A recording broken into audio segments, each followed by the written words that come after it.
A few years ago, an extremely brave journalist called Ashish Khaitan had, posed as being a supporter of communal Hindutva forces in Gujarat, and he captured on the secret camera the most explosive, shaming, disturbing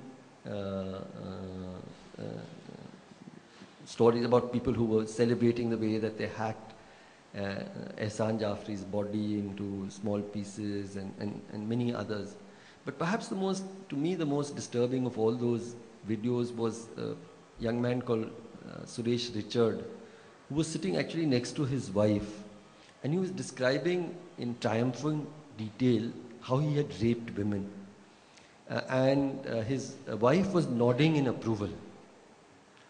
And at one point, they also asked that, Ashish asked him that, what about after you've done? Then he said something about having to crush a fruit that you have eaten or some such statement. And his wife continued to nod in approval. So there was an example of the limits to our empathy. I also work among homeless people. And homeless women are perhaps, I think, women who probably suffer the most, unabated sexual abuse any human being can imagine. When we created a shelter some years ago, I remember sitting with the women and saying, what changed most in your lives? And they said, one of the women said that after 17 years, when I close my eyes at night, for the first time, I'm assured that nobody will trouble me till the morning. So there are limits to our empathy. And I think that we need to challenge where those limits come from, and to break them down, to make our empathy more universal, to make our striving for justice, therefore, more comprehensive, more whole. And I think this is an appropriate moment for us to think collectively about that. Coming back to Bombay 20 years ago, I have not lived in Bombay. I have very dear friends. And I know that many of them have been heartbroken for life because they couldn't believe. One of them, in fact, and I don't know whether I should talk about his name or not, but let me talk about Saeed Mirza, who's a filmmaker and whom I've known and loved for many years before 1992 and after. But I've seen that something broke within him which has not healed. He's not made another film since. The fact that in Bombay they had to hide his name board so that he could be protected was something that he couldn't handle.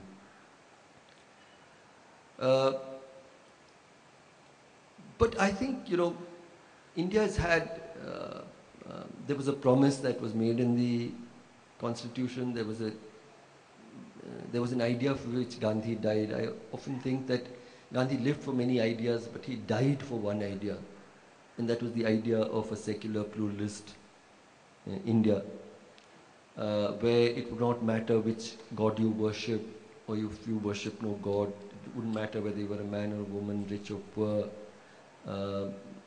this caste or that language.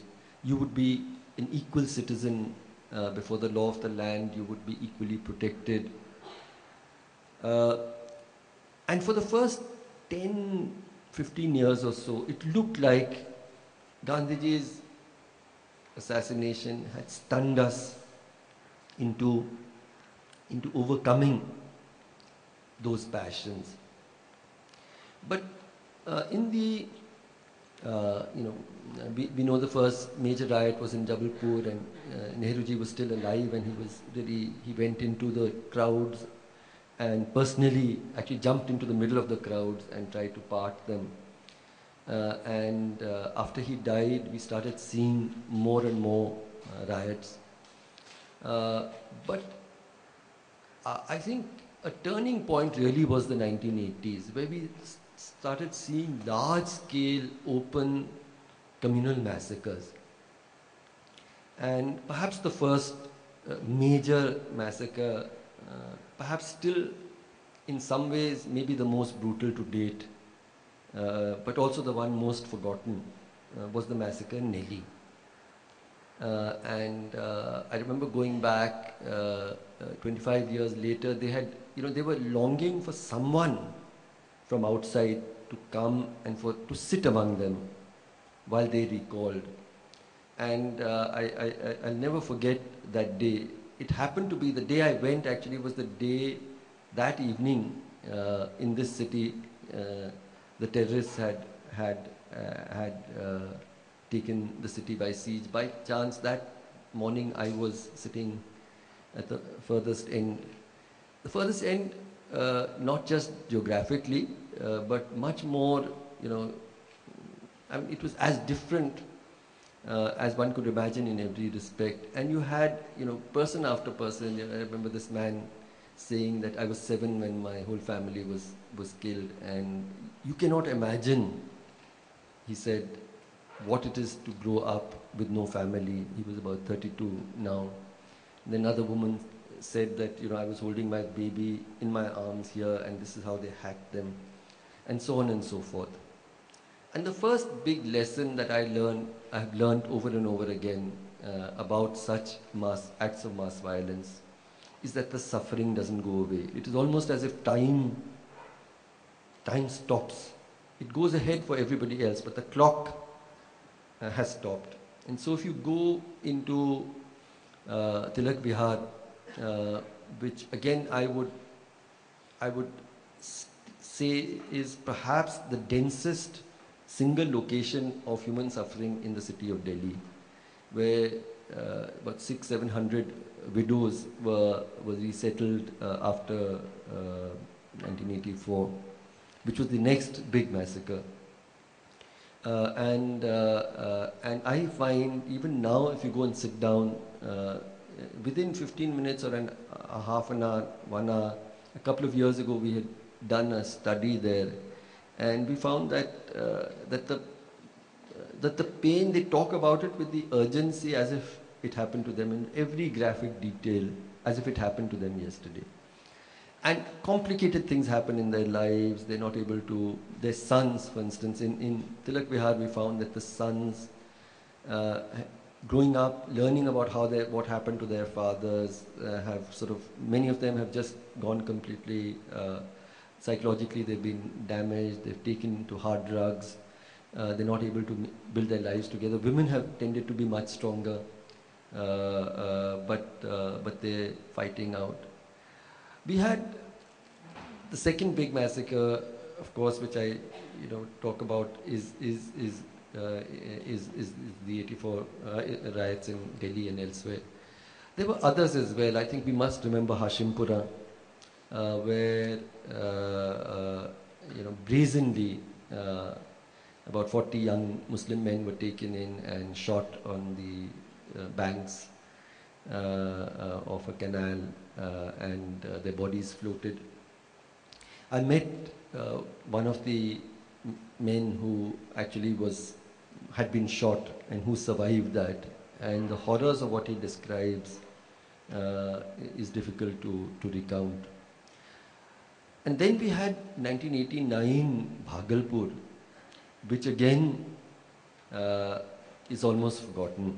Bhagalpur was actually the first, if I think back on the great movement started by Lal Krishna Advani and others, the first major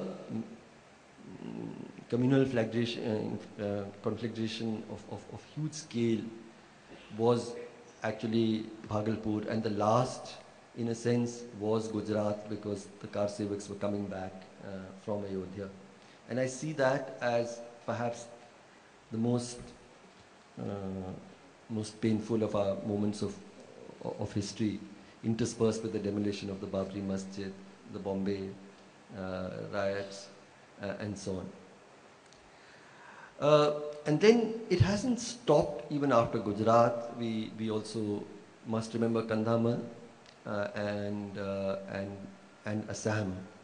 The recent displacement in Assam of 5 lakh people from their homes, where we've been going back, is the largest displacement of human populations after partition.